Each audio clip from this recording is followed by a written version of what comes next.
अस्सलाम वालेकुम। आज हमारा जो टॉपिक है वो मेंटल हेल्थ अवेयरनेस के हवाले से है और इसमें हम बात करेंगे ना सिर्फ ये कि मेंटल इलनेस की बल्कि मेंटल डिसऑर्डर की।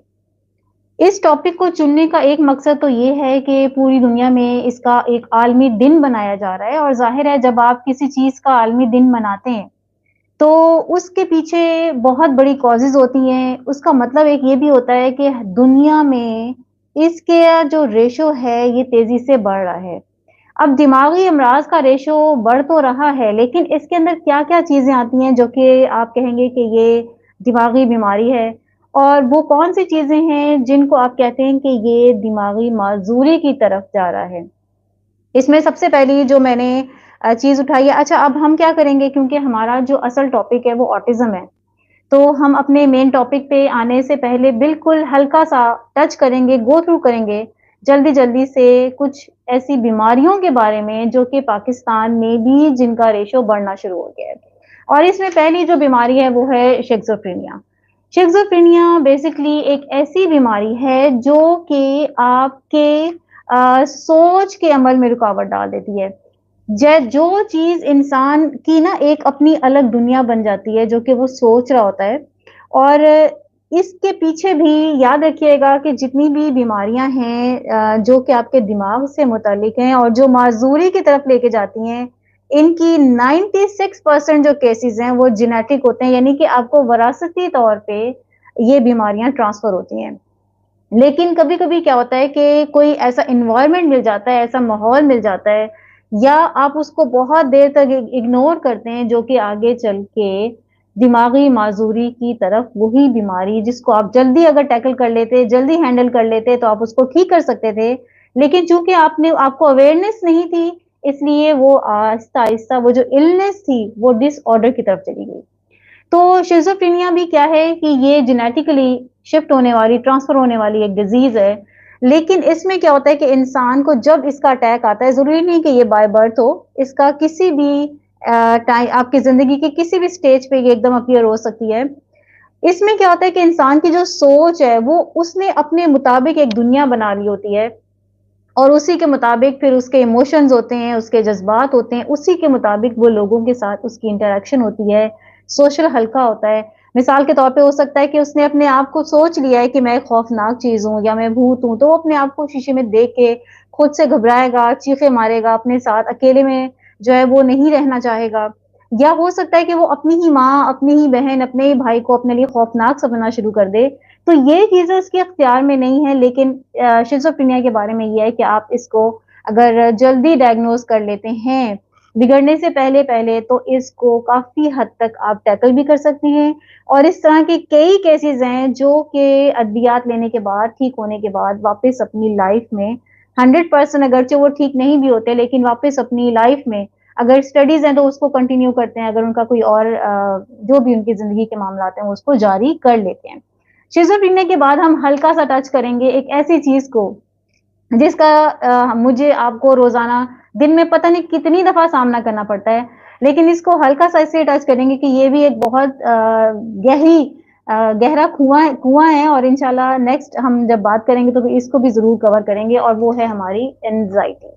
अब एंग्ज़ायटी डिप्रेशन ये ऐसी चीज़ें हैं जिनके बारे में आप कह सकते हैं कि हमें रोज़ाना इनके साथ डीलिंग करनी पड़ती है। आपको जनाब जी शौहर के साथ लड़ाई हो गई, आपकी अपनी सास के साथ हो गई, जॉइंट फैमिली में आप रहते हैं, आपकी अपनी ऑफ़िस में कोलीग्स के साथ हो गई, आपकी सड़क में किसी के साथ हो गई, आपकी स्टोर में किसी के साथ हो गई। कोई भी ऐसी चीज़ जो कि आपको एंग्ज़ायटी की तरफ लेके जा सकती है। माली हालात हो सकते हैं, मौशी हालात हो सकते हैं, ज़हनी हालात हो सकते हैं। औलाद होना, ना होना, कोई भी चीज़ हो सकती है जो कि आपको एंग्ज़ायटी की तरफ लेके जा सकती है, लेकिन एंग्ज़ायटी का याद रखिएगा कि इसके स्टेजेज़ होते हैं। इसका क्या स्टेज होता है, इसके माइल्ड भी होता है यानी हल्की एंग्ज़ायटी भी होती है। हल्की एंग्ज़ायटी भी होती है सॉरी और ये फिर स्वेयर में भी आ जाती है। अगर आप इसको शुरू में ही टैकल कर लेते हैं, देख लेते हैं, सँभाल लेते हैं तो ये एंग्ज़ायटी रहती है, वरना फिर ये आहिस्ता-आहिस्ता पैनिक अटैक, डिप्रेशन और ना जाने किन-किन चीज़ों की तरफ ये आपको लेके जा सकती है। अच्छा, एंग्ज़ायटी के हवाले से ये भी है कि अगर ये आपकी लाइफ़ में है, तो थोड़ी बहुत होना जो है, ये इसका कोई मसला नहीं होता, इसके लिए परेशान होने की ज़रूरत नहीं है। ये ठीक है, अगर आप इसके ऊपर रिलाय करने लग जाते हैं, इसी के ऊपर बैठ जाते हैं और इसके साथ आप अपनी रातें गुजारते हैं, अपने दिन गुजारते हैं, फिर वो आपके ख्वाबों में चीज़ आने लग जाती है, तो फिर इसके लिए ज़रूरी है कि आप अपनी डाइट में ओमेगा 3 फैटी एसिड्स को बढ़ाएँ और साथ के साथ अश्वगंधा के सप्लीमेंट्स इस्तेमाल करें। अच्छा, अब एंग्ज़ायटी के बाद ज़ाहिर एंग्ज़ायटी की बात हो रही है, तो अब हम अगली बात करेंगे बाइपोलर की। ये मैं बहुत जल्दी-जल्दी गो थ्रू कर रही हूँ इसके ऊपर से। बाइपोलर बेसिकली एक ऐसी चीज़ है जो कि आपके मूड को चेंज कर देती है। ये आपके मूड के ऊपर असर डालती है और जैसे ही आपका मूड चेंज होता है, आपका हो ज़रूरी नहीं है कि आपका ये जो मूड है ये जागते में ही चेंज हो। मूड के अंदर बहुत जल्दी-जल्दी वेरिएशंस आती हैं। अभी आप हँस रहे होंगे तो थोड़ी ही लम्हे के बाद आपका रोने को दिल करेगा, चीखने को दिल करेगा। तो ये चीज़ जागते में भी हो सकती है और यही चीज़ सोते में भी हो सकती है। आपको सोते के में भी आपको मुतासिर कर सकती है।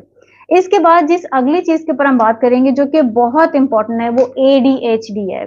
एडीएचडी असल में आप यूँ कह लें, मैंने इसके नीचे मेंशन भी कर दिया है, attention defect hyper activity disorder है और आप यकीन करें कि ये बहुत इम्पोर्टेंट टॉपिक है। पाकिस्तान में इसके केसेस, इसका रेशो बहुत तेज़ी से बढ़ रहा है, ख़ास तौर पे बच्चों में। एडीएचडी एक ऐसी डिज़ीज़ है, ये डिज़ीज़ है जिसको पेरेंट्स डिज़ीज़ नहीं समझते और ये क्या डिज़ीज़ है, इसके अंदर सबसे पहले बच्चे का या 40 प्लस के बाद भी ये बहुत जल्दी मुतासिर करती है। इसमें क्या होता है कि सबसे पहले तो फ़ोकस बिगड़ जाता है और फ़ोकस बिगड़ने के साथ-साथ बच्चा हाइपर एक्टिविटी की तरफ जाता है, उसके बाद इम्पल्सिव ट्रीटमेंट शुरू कर देता है, यानी कि अचानक बगैर सोचे-समझे कोई ना कोई ऐसी हरकत कर जाता है कि आप हैरान रह जाते हैं। बिल्कुल ऐसे ही जैसे मिसाल तौर पे आप शॉपिंग करने गए हैं, ठीक है? अब आपकी लिस्ट में नहीं था कि आपने कपड़े लेने हैं या जूते लेने हैं, आपकी लिस्ट में हरगिज़ नहीं था, लेकिन फिर भी आप गए तो आपने इम्पल्सिव शॉपिंग कर ली है। बिल्कुल इसी तरह बच्चा जो है छत पे खड़ा है, अचानक उसके ज़हन में आया कि मैं सुपरमैन हूँ और उसने वहाँ से जंप कर दी और क्या आप ये देखें कि ये जो इसका फ़ौरी जो अमल था, जो इसने फ़ौरी सोचा है, ये थी उसकी इम्पल्सिव थिंकिंग और ये चीज़ें उसको एडीएचडी की तरफ लेकर जाती हैं। एडीएचडी जो है ये क्योरेबल है, आप इसको अगर वक़्त पे ट्रीट कर लें, ये ठीक हो सकता है। ये इसकी जो सबसे बड़ी कॉज़ है, जो इस वक़्त पाकिस्तान में इसका रेशो बढ़ रहा है, इसकी सबसे बड़ी और मेन जो वजह है, वो मोबाइल का बहुत ज़्यादा इस्तेमाल है। जितना ज़्यादा बच्चे के हाथ में उसके अपने क्या कहते हैं इसको आईपैड दे देते हैं, आप उनको मोबाइल फ़ोन्स दे देते हैं, उतना ज़्यादा बच्चा जो है वो एडीएचडी की तरफ जाना शुरू कर देता है और ये बहुत ही ज़्यादा फ़िक्र अंगेज़ नुक्ता है, इसके ऊपर सोचने की और इसके ऊपर स्टेप लेने की ज़रूरत है। एडीएचडी के बाद जिस अगली चीज़ के ऊपर हम बात करेंगे वो ही टॉपिक है जिसके ऊपर मैं आना चाह रही हूँ और वो है हमारा ऑटिज़्म। अच्छा जी, अब देखें ऑटिज़्म बेसिकली एक अब आपको नज़र आ रहा है, ये है ऑटिज़्म। ऑटिज़्म के ऊपर जब हम बात करते हैं ना, तो आप ये समझ जाएँ कि हम एक स्पेक्ट्रम डिज़ीज़ के ऊपर बात करते हैं। देखिए, ऑटिज़्म के ऊपर आप ये मत सोचिएगा कि मैं अभी 10-15 मिनट के अंदर-अंदर जो है सब कुछ कवर कर दूँगी, आपको हर चीज़ बता दूँगी और हमारे इस सेशन के अंदर आपको ए टू ज़ी हर चीज़ मालूम हो जाएगी, ऐसा होना नामुमकिनात में से है क्योंकि इसके ऊपर बाकायदा इंस्टीट्यूट्स बने हुए हैं, इदारे बने हुए हैं, रिसर्च सेंटर्स बने हुए हैं। आप यकीन करें इसके ऊपर पीएचडी तक जो है लोग करते हैं। तो इसलिए इसके बहुत गहरी ये चीज़ है, लेकिन मैं सिर्फ़ इसके कैरेक्टरिस्टिक्स के ऊपर बात करूँगी, इसके कॉज़ेज़ को हम देखेंगे और पाकिस्तान में जो इसका रेशो बढ़ रहा है तेज़ी से, हम उसके ऊपर बात करेंगे। ये मैंने आपको बताया है कि ऑटिज़्म जो है ये एक स्पेक्ट्रम डिज़ीज़ है और स्पेक्ट्रम डिज़ीज़ का मतलब क्या होता है? ऐसी बीमारी जिसके अंदर बच्चों का जो ब्रेन है, उसमें तनव्वुर है, फ़र्क है, डिफरेंस इन द ब्रेन। अब इसकी वजह क्या होती है? बच्चे की जीन्स मुख्तलिफ हो सकती है, बच्चे की नस्ल मुख्तलिफ हो सकती है, उसका एनवायरनमेंट जो है वो मुख्तलिफ हो सकता है और उसकी वजह से जो उसके ब्रेन के ऊपर जो असरात पड़ रहे हैं, वो मुख्तलिफ हो सकते हैं और यही वजह है कि फिर उसका इम्पैक्ट मुख्तलिफ होता है, उसकी ट्रीटमेंट मुख्तलिफ होती है। ये माइल्ड एपिसोड भी हो सकते हैं और ये सीवियर साइड पे भी आ सकता है। ऑटिज़्म के साथ जिसको मैंने हल्का-सा टच किया है, वो हमारा डाउन सिंड्रोम है ऑटिज्म के साथ मैंने डाउन सिंड्रोम इसलिए लिया है कि अगर 100 केसेस हैं डाउन सिंड्रोम के, तो उसमें से 18 केसेस जो हैं वो ऑटिज्म के होते हैं। अच्छा, अब ये जो ऑटिज्म है, ये और डाउन सिंड्रोम, इसमें मैं आपको थोड़ा-सा फ़र्क बताती हूँ, क्योंकि बहरहाल इन दोनों के अंदर फ़र्क है। डाउन सिंड्रोम के अंदर आपकी जो फ़िज़िकल अपीयरेंस है वो चेंज हो जाती है, जबकि ऑटिज़्म के अंदर नहीं होती। आपको बज़ाहिर बच्चा बिल्कुल ठीक नज़र आता है, बिल्कुल ठीक होता है दिखने में, लेकिन डाउन सिंड्रोम के अंदर उसकी जो फ़िज़िकल अपीयरेंस है वो थोड़ी चेंज हो जाती है। अच्छा, फिर इसके साथ क्या होता है कि जो डाउन सिंड्रोम है उसके अंदर बच्चा बात देर से करता ज़रूर है, यानी उसकी जो स्पीच है वो डिले होती है। आम बच्चे अगर छठे महीने में या 5वें महीने में या 8वें महीने में बोलना शुरू कर देते हैं, तो ये बच्चा जो है ये 12 महीने के बाद, 18 महीने के बाद या 24 महीने के बाद बोलना शुरू करते हैं। लेकिन इस बच्चे का ऑटिज़्म के बच्चे के साथ थोड़ा-सा फ़र्क क्या होता है कि ये आपके साथ बात करना चाहता है, अगर आप स्माइल देते हैं, ये आपको स्माइल देता है, ये आपकी तवज्जो चाहता है, आपकी मोहब्बत चाहता है, आपको महसूस करना चाहता है। ये तो आपको अपने फेशियल एक्सप्रेशंस भी दिखाता है, जबकि जो ऑटिज़्म का बच्चा है वो बिल्कुल प्लेन होता है, वो आपको आपके साथ ना तो आई कॉन्टैक्ट कर सकता है, ना वो अपने इमोशंस आपको बताएगा, और उसके जो कैरेक्टरिस्टिक्स हैं हम उनके ऊपर बात करते हैं, लेकिन थोड़ा-सा हम पहले डाउन सिंड्रोम के ऊपर रहते हैं। डाउन सिंड्रोम के अंदर एक चीज़ और भी कवर होती है, और वो क्या है कि ये सिर्फ़ और सिर्फ़ मेरे रब की मर्ज़ी है, इसके पीछे कोई कॉज़ नहीं है। ये जेनेटिकली डिसऑर्डर है, ये जेनेटिक्स में क्रोमोसोम 21 के हवाले से आप यूँ कह लें, वही बात कि मेरे रब की जो मर्ज़ी होती है। हो सकता है कि ये जेनेटिकली भी कभी-कभी कुछ ऐसे केसेस भी मैंने देखे हैं कि उनकी फैमिली में ये केस था ही नहीं, उनका अपना केस पहला केस था। तो ये बहरहाल ये मिस टोटली मेरे रब की मर्ज़ी होती है, और इसमें थोड़ी-सी जो शेप है, वो चेंज होने की वज़ह से बच्चा डाउन सिंड्रोम की तरफ जा सकता है। इसको ना तो आप रोकने के लिए कुछ कर सकते हैं, और ना ही आप इसके लिए कोई, जैसे कहते हैं ना, प्रिकॉशंस ले लें, ये कर लें, ऐसा कुछ नहीं हो सकता। हाँ, डाउन सिंड्रोम का एक ये है कि प्रेगनेंसी में आम तौर पे पता लगा लिया जाता है कि अगर बच्चे की नेक की साइड की बैक पे पानी की थैली हो, तो पता लगाया जा सकता है, और ये गुमान किया जाता है कि ये बच्चा जो है ये डाउन सिंड्रोम होगा। 100% नहीं, लेकिन बहरहाल ये देखा जा सकता है। जबकि ऑटिज़्म को आप अल्ट्रासाउंड के ज़रिए भी नहीं पकड़ सकते कि ये जो बच्चा आएगा ये ऑटिज़्म का शिकार होगा। अच्छा, फिर इसी तरह जो हम डाउन सिंड्रोम की बात कर रहे थे, तो डाउन सिंड्रोम क्या होता है कि ये बाय बर्थ होता है, यानी पैदा होते ही आप बच्चे को देख लेते हैं, उसका फेस चेंज होगा, उसकी जो ज़ुबान है वो थोड़ी-सी बाहर की तरफ निकली हुई होगी। तो ये चीज़ें फ़ौरन इंडिकेशन करेंगी इस बात की तरफ कि ये बच्चा जो है ये डाउन सिंड्रोम है। जबकि ऑटिज़्म के हवाले से अगर हम बात करते हैं, तो ऑटिज़्म जो है, मैंने आपको बताया कि ये एक स्पेक्ट्रम डिज़ीज़ है, यानी ये बहुत सारे ग्रुप्स को कवर करती है। माइल्ड भी हो सकती है और सिवियर भी हो सकती है, लेकिन इसकी कैरेक्टरिस्टिक्स क्या होती हैं कि बच्चा आपके साथ आई कॉन्टैक्ट नहीं करता, ठीक है? जब बच्चा आई कॉन्टैक्ट नहीं करता, फिर और क्या होता है कि ये मैंने आपको भी बताया कि अगर आप उसको स्माइल देते हैं, तो वो आपको स्माइल नहीं देता। इसके साथ फिर और क्या है कि अगर उसको किसी चीज़ का टेस्ट पसंद नहीं आया, या कोई स्मेल पसंद नहीं आई, या उसको कोई साउंड पसंद नहीं आया, मिसाल के तौर पे कोई गाना चल रहा है जो उसको पसंद नहीं आया, तो वो उसके ऊपर बहुत ज़्यादा ओवर रिएक्शन देता है। चीखें मारेगा, रोने लग जाएगा। फिर और क्या करता है कि एक ही एक्शन को रिपीट करता है बार-बार। मसलन अगर वो जंपिंग कर रहा है, तो वो बिला वजह जंपिंग करता रहेगा। अगर वो हँस रहा है, तो बिला वजह बहुत ज़ोर-ज़ोर के कहके लगाएगा। अगर वो रो रहा है, तो बार-बार उसको, यानी वो अपने किसी भी एक्शन को बार-बार रिपीट कर रहा होता है, ठीक है? अच्छा, फिर क्या होता है कि जो ऑटिज़्म का बच्चा है, ये आपसे सही तरीके से अपनी बात को कन्वे नहीं कर पाएगा, या ये दूसरे की बात को ठीक से समझ नहीं पाएगा। और अक्सर बच्चों में ये दोनों ही सूरतें होती हैं कि ना तो वो आपकी बात को समझ पाते हैं, और ना ही वो फिर अपनी बात आगे डिलीवर कर पाते हैं। यानी अगर आप अपने इमोशंस का इज़हार कर रहे हैं कि मैं आपसे बहुत प्यार करता हूँ, मैं आपके लिए फलानी चीज़ लेकर आता हूँ, या ये है, या फिर आप बहुत अरसे के बाद बच्चे के सामने आए हैं, तो वो अपने कोई ख़ास एक्सप्रेशन आपको नहीं दिखा पाता, ठीक है? अच्छा, फिर इसी तरह ये जो कैरेक्टरिस्टिक्स हैं, ये सेंसरी भी हो सकते हैं, यानी कि सेन उसके महसूसात भी जो हैं वो हर बच्चे के मुख्तलिफ हो सकते हैं, और इसके साथ-साथ उसके बिहेवियर डिफरेंस भी हो सकते हैं। अच्छा, अब हमने ये बात कर ली, सोशल कम्युनिकेशन भी ज़ाहिर है उसकी डिफरेंट हो सकती है। मैं आपको बताती हूँ इसके 3 लेवल्स होते हैं। जो पहला लेवल होता है इसको हम माइल्ड रेंज कहते हैं, नहीं बहुत हल्की-सी और इसको हम नाम देते हैं रिक्वायरिंग सपोर्ट के जिसको आपने बस हल्का-सा सपोर्ट करना है, आपने थोड़ी-सी उसको स्पीच थेरेपी करवानी है और ऐसे बच्चे जल्दी दोबारा बिल्कुल नॉर्मल लाइफ की तरफ आ जाते हैं। फिर सेकंड लेवल जो है ये रिक्वायरिंग सबस्टेशनल सपोर्ट के इसके अंदर आपको थोड़ी-सी ज़्यादा सपोर्ट की ज़रूरत होती है। ये मॉडरेट लेवल होता है, इसके अंदर या तो वर्बल या फिर नॉन वर्बल वर्बल जो है वो कम्युनिकेशन की जाती है। अच्छा फिर थर्ड लेवल जो है ये बहुत स्वेयर चैलेंजेस से भरा हुआ होता है और ये रिक्वायरिंग वेरी सस्टेनेबल सपोर्ट इसमें ज़रूरत होती है।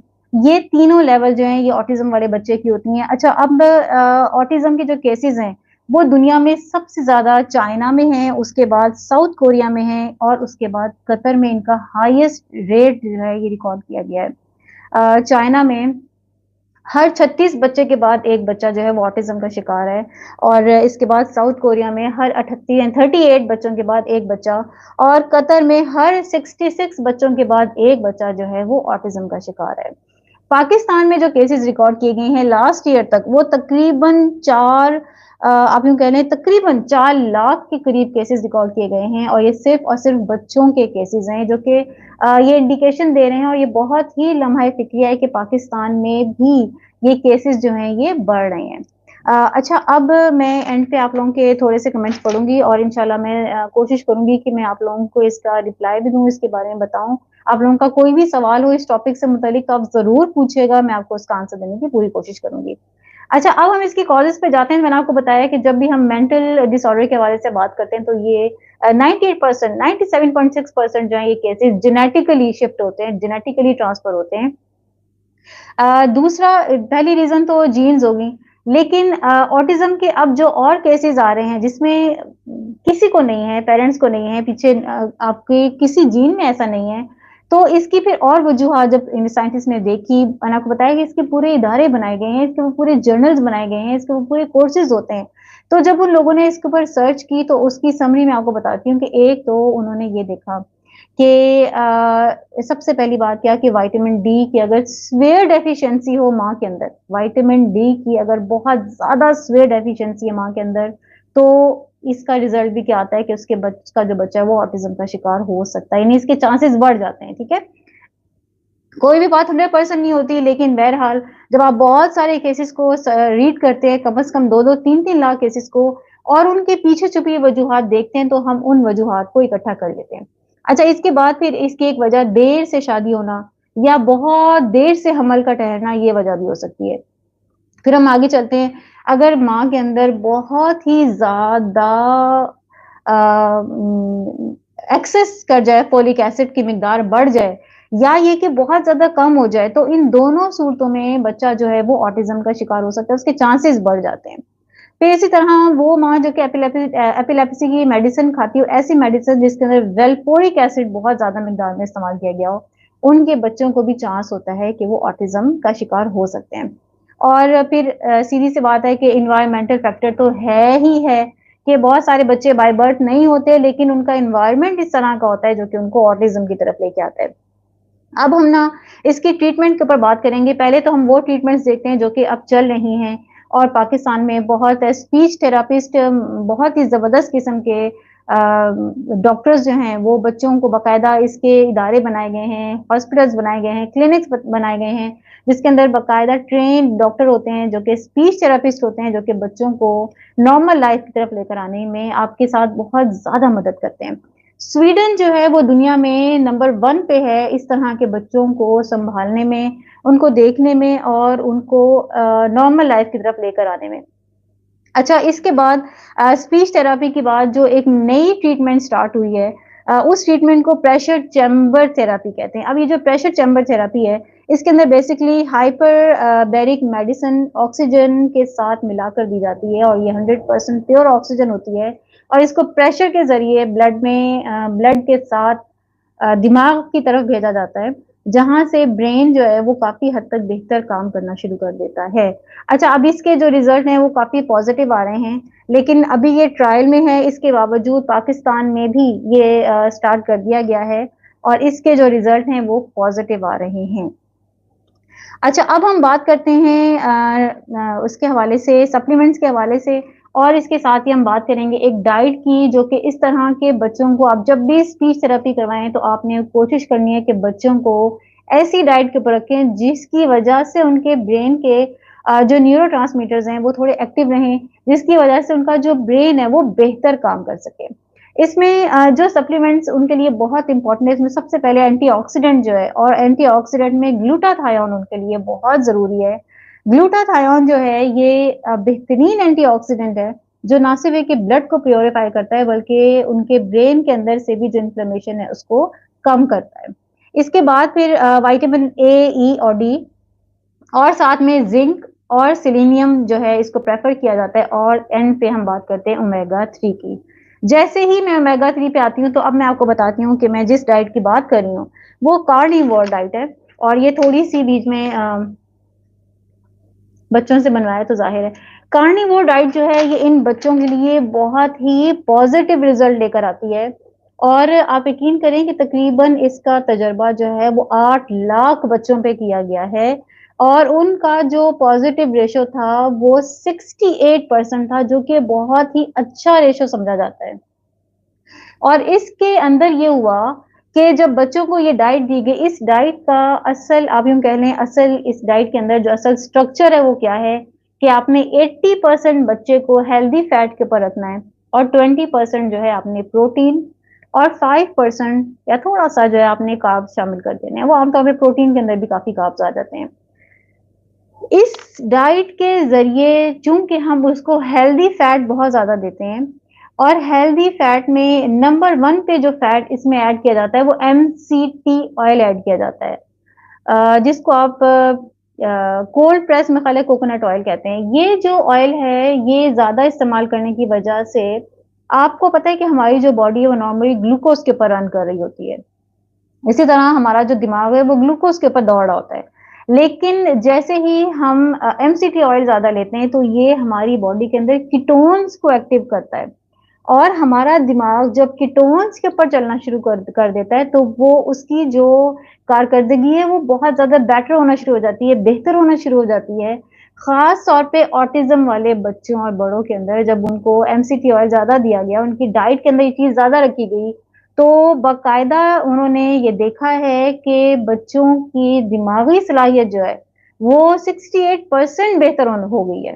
तो ये बहुत ही परफेक्ट डाइट है, और इसको बनाना कोई कमाल नहीं है, आप जस्ट 80% उसके अंदर गुड फैट ऐड कर लें। हाँ, आपने ऐसे बच्चों को 3 चीज़ों से दूर रखना है। एक तो आपने इन बच्चों को ग्लूटेन नहीं देना, दूसरा आपने डेयरी बहुत कम इनको देना है, और तीसरा आपने कोशिश करनी है कि जो घी है वो भी इनको कम से कम देना है, ठीक है? बाकी मेरा ख़्याल है कि मैंने जो इम्पोर्टेंट पॉइंट्स उनको कवर कर लिया है। कोई भी ऐसा क्वेश्चन हो जो कि आपकी साइड से हो, मैं चेक कर लेती हूँ। अ, नहीं, ऐसा कोई टेस्ट नहीं है, सवाल ये है कि क्या किसी टेस्ट से ऐसा पता चल सकता है कि जो बच्चा है वो किसी दिमागी आर्ज़े में मुब्तला है? तो ऐसा नहीं है। बच्चे के जो कैरेक्टरिस्टिक्स हैं, वो आपको बता देते हैं।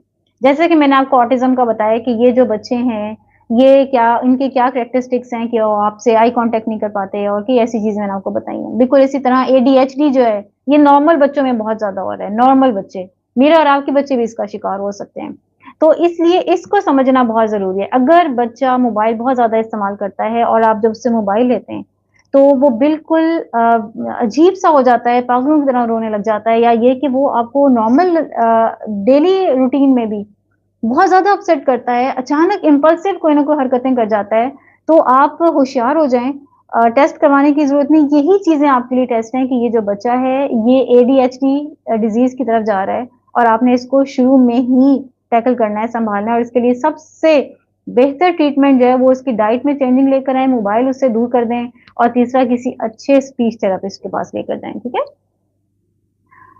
अच्छा जी, इसके बाद अगर बच्चा रोता हो तो क्या उसे चुप नहीं करवाना चाहिए? क्या ये क्या सवाल हुआ? मुझे तो नहीं समझ में आया।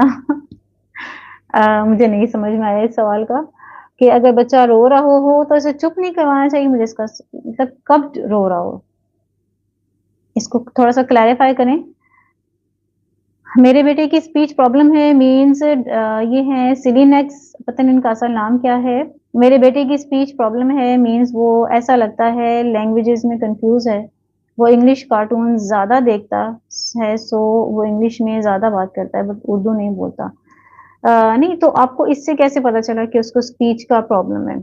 अगर आप उसके देखें ये एनवायरमेंटल फैक्टर मैंने आपको बताया था ना वो यही है। अगर आप उसको हर वक़्त इंग्लिश में ही एक चीज़ दिखा रहे हैं, इंग्लिश में उससे बात कर रहे हैं, उसके स्कूल में इंग्लिश है, इंग्लिश में ही वो कार्टून देखता है, इंग्लिश में ही वो बात करता है, तो फिर ज़ाहिर है उसके लिए मुश्किल होगा कि वो उर्दू को भी अडॉप्ट करे। लेकिन मैं आपको एक बात बताऊँ कि 7 साल तक बच्चा 7 ज़ुबानें सीख सकता है। तो आप अगर उसके साथ उर्दू में बात करेंगे, उसको उर्दू की चीज़ें दिखाएँगे, तो वो उर्दू भी सीख लेगा और वो अंग्रेज़ी भी सीख लेगा। आप चाहें तो उसको अरबिक भी सिखा सकते हैं। अच्छा जी, इसके बाद है सुपर एक्टिव ज़रूर है, मैं उसको अनएक्टिव नहीं छोड़ सकती। हाँ, हाँ, एक्टिव होना तो बच्चे के लिए अच्छी बात है, लेकिन यहाँ पर एक्टिव होने की बात नहीं हो रही, हाइपर एक्टिविटी की बात हो रही है, ठीक है? हाइपर एक्टिविटी एक्टिव होने से बिल्कुल डिफरेंट टर्म है। उम, अच्छा जी, मोबाइल ज़्यादा यूज़ करता है करता है पास्ट में? अ, पता नहीं मुझे ये सवाल समझ में नहीं आया। अच्छा जी, आप हुरैन हैं, ठीक है। सेलिनेक्स जो है ये हुरैन है, अच्छा ठीक है। नहीं मुझे आपको क्वेश्चन नहीं समझ आया कि क्या है मोबाइल ज़्यादा यूज़ कर रहा है पास्ट में इसका क्या मतलब हुआ? मैं ये नहीं समझी हूँ। बहरहाल आपका कोई भी किसी भी तरह के और कोई सवाल हो हमारे सेशन अब यहाँ पर एंड हुआ चाहता है। कोई भी अगर आपको कोई और क्वेश्चन्स हैं तो आप कमेंट में भी छोड़ सकते हैं और मैं इंशाल्लाह जैसे ही फ्री होंगी मैं आपको इसका रिप्लाई ज़रूर करूँगी, ठीक है? लेकिन आप कोशिश करें कि बच्चे को मोबाइल स्क्रीन की टाइमिंग उसकी बनाएँ, उसका शेड्यूल बनाएँ और उसके मुताबिक उसको मोबाइल दें क्योंकि ये बहुत ज़्यादा तेज़ी से बच्चों के अंदर जो है ना, ये दिमागी अमराज़ बहुत ज़्यादा तेज़ी से बढ़ रहे हैं। पाकिस्तान में ये रेशो नहीं था इतना लम्हा फ़िक्रिया मैं इसीलिए इतना परेशान हुई रिपोर्ट पढ़ के कि पाकिस्तान में ये रेशो कम से कम नहीं था, जो कि अब पिछले 4-5 सालों में ये रेशो अब जितनी तेज़ी से बढ़ रहा है। अब तो बड़ों के अंदर भी जो है वो एडीएचडी ख़ास तौर पे 40 प्लस जो ख़वातीन और मर्द हैं, उनके अंदर भी एडीएचडी बहुत ज़्यादा बढ़ना शुरू हो गया, ख़ास तौर पे मर्दों के अंदर। तो इसलिए अपना बहुत सारा ख़्याल रखें। देखिए जान है तो जहान है और सीधी-सी बात है और बच्चे जितना ज़्यादा आप अपने बच्चे को खुद बेहतर तरीके से समझ सकते हैं, आपको बाद में आप टेस्ट और डायग्नोसिस आपको बता सकते हैं कि आपका बच्चा जो है वो किस स्टेज पे है। आप उसको पहले ही देख सकते हैं कि उसकी एक्टिविटी में क्या चेंजिंग आ रही है, उसकी बात करने में, उसकी स्पीच में, उसकी सोच में। जब वो सो जाता है तो उसमें क्या चेंजिंग्स आ रही हैं, उसके मुताबिक आप उसी हेल्थ प्रोफेशनल से उसके लिए मदद ले सकते हैं। अच्छा जी, इंशाल्लाह नए टॉपिक के साथ आप मुझे ज़रूर कमेंट में बताइएगा और कौन-सा टॉपिक है जिसको आप करना चाह रहे हैं। हम नेक्स्ट वीक दोबारा से एक लाइव सेशन लेंगे और हम देखेंगे कि हम कोशिश करेंगे कि किसी और डॉक्टर को अपने साथ रखें, जो कि हमें इसके ऊपर और मज़ीद मशवरे दे सकें। तब तक के लिए अपना बहुत सारा ख़्याल रखिएगा। अल्लाह हाफ़िज़।